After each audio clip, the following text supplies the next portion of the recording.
For over 20 years, Bruno, Fifi, Marsha, and Pocahontas were kept in these old, rusted cages at a defunct roadside zoo in Pennsylvania.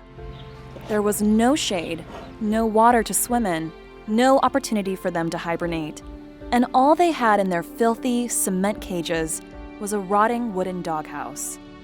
Before the zoo closed, they had been forced to perform tricks, like riding bicycles.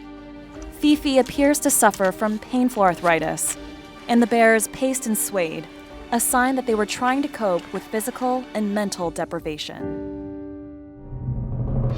But in July 2015, PETA rescued the bears, and the Wild Animal Sanctuary in Colorado took them away from this awful place. After a 24-hour cross-country journey, they took the very first steps into their new life.